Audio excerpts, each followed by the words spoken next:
Amongst the misty harbor of Long Beach, California, lies the RMS Queen Mary, a majestic ocean liner with a dark and haunted history. Once a luxurious ship of dreams, the Queen Mary sailed the Atlantic from 1936 to 1967, carrying passengers in grandeur and style. But beneath its elegant exterior lurks a tale of tragedy and terror. Since its maiden voyage, the Queen Mary has been site of numerous deaths, mysterious disappearances, and spine-chilling hauntings. Let's delve into the chronology of the Queen Mary, a ship with a rich yet ominous history. In 1930, the construction began in Scotland. The ship, originally named Hull Number 534, was destined to become a floating palace. In 1934, the ship was christened the RMS Queen Mary by Queen Mary herself, launching amongst great fanfare and anticipation. In 1936, the Queen Mary embarked on her maiden voyage, quickly becoming a symbol of elegance and grandeur on the high seas. In 1940, with the outbreak of the World War II, the Queen Mary was transformed into a troop ship known as the Grey Ghost, transporting thousands of soldiers across the Atlantic. In 1942, a tragic collision with the HMS Curaçao resulted in the loss of 239 lives. This even marks the beginning of the ship's haunted reputation. In 1947, after the war, the Queen Mary was refitted for passenger service, resuming her role as a luxurious ocean liner. In 1967, the Queen Mary was retired from service and permanently docked in Long Beach, California, where she is currently residing as a floating hotel and museum. However, the ship's history of tragedy and death has left an indelible mark, and many believe the Queen Mary is one of the most haunted locations in the entire world. The engine room, one of the most haunted areas, saw its own share of death. On a fateful night in 1966, John Pader was performing his routine duties in the engine room when disaster struck.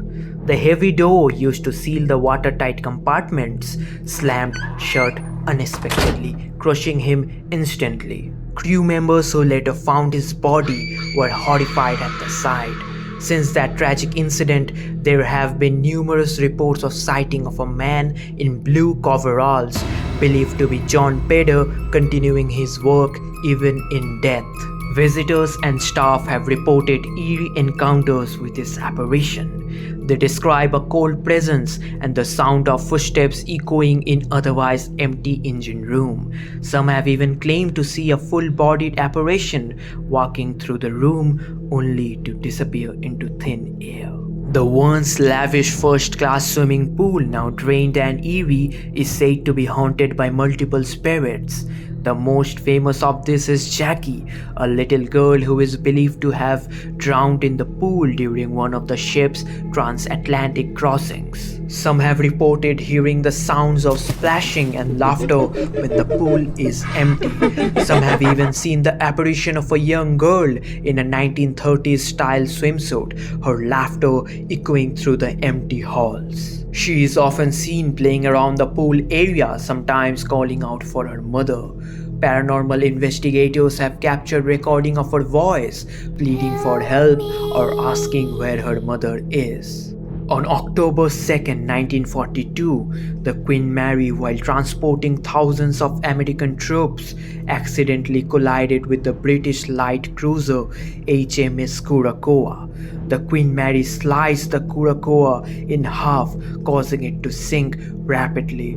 The collision resulted in the deaths of 239 sailors. Survivors from the Queen Mary witnessed the horrific scene as the HMS Curaçao was swallowed by the sea. The screams of the sailors filled the air, leaving an indelible mark on those who heard them. To this day, many have reported hearing the cries of sailors in the bow of the ship where the impact occurred.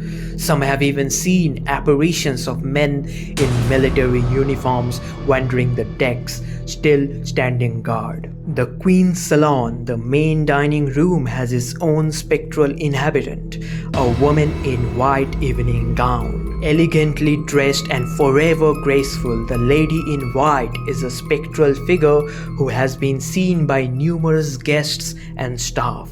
She is often spotted gliding across the floor or sitting at a table as if waiting for someone. Deep within the bowels of the Queen Mary, the boiler room is a place where the living rarely venture alone.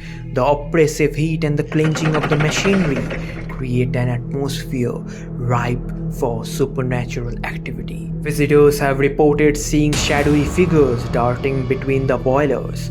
Some have heard the disembodied voices of crew members calling out orders or warning of impending danger. But the most infamous of all hauntings is that of Room B340. Room B340 has a history so dark that it was closed to guests for many years. Stories of poltergeist activity, violent apparitions, and disturbing voices have made this room the epicenter of the Queen Mary's hauntings. On a cold December night in 1948, Walter J. Adamson, a businessman traveling alone, checked into room B340. According to the ship's log, he was last seen having dinner in the ship's dining room. That night, guests in the neighboring room reported hearing loud banging noises and cries for help. The next morning, Adamson's lifeless body was discovered by a steward, his face frozen in a grimace of terror. The cause of death was never determined, and the room was sealed off for decades. Since then, countless guests have reported terrifying experiences in room B340. Margaret Munro, a British passenger in 1952, described waking up to find a dark figure standing at the foot of her bed, whispering unintelligible words. She fled the room and refused to return. According to Margaret Munro, she awoke in the middle of the night feeling a chill in the air. As her eyes adjusted to the darkness, she saw a shadowy figure at the foot of her bed. Its eyes were glowing with a malevolent light.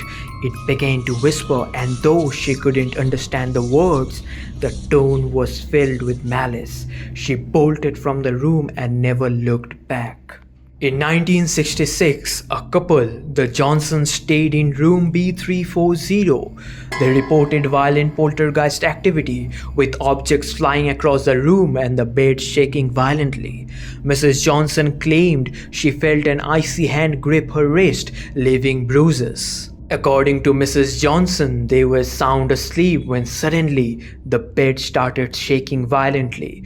Books flew off the shelves and the light flickered on and off. Then she felt it, a cold, clammy hand gripping her wrist.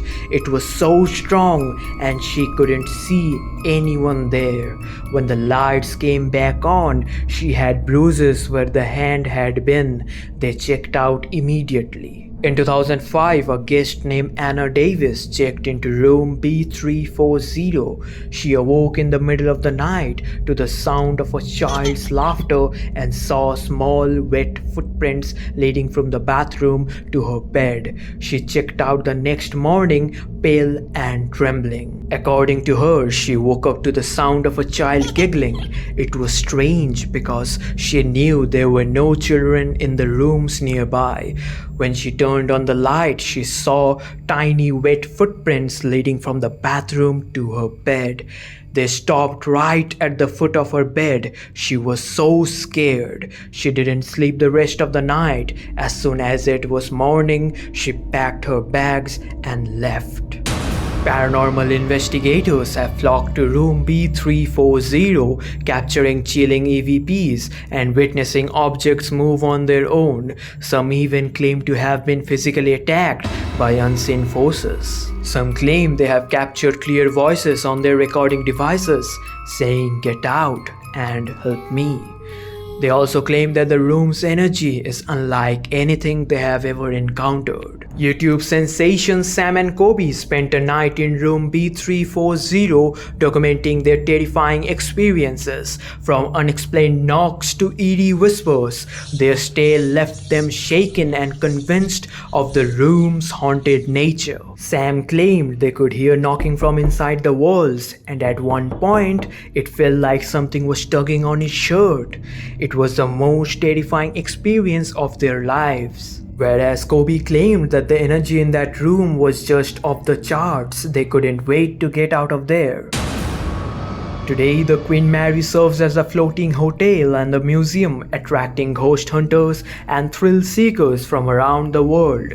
Its haunting legacy continues to draw those fascinated by the supernatural. Are these encounters mere stories spun from the depths of imagination, or is there something more to the tales that haunt the Queen Mary? So, are you being a skeptic or a believer? Let me know in the comments. And would you step abroad knowing what lurks in the shadows? Subscribe for more spine-tingling tales that will keep you up at night. And remember, the sea is vast and deep, and its ghosts are never truly at rest.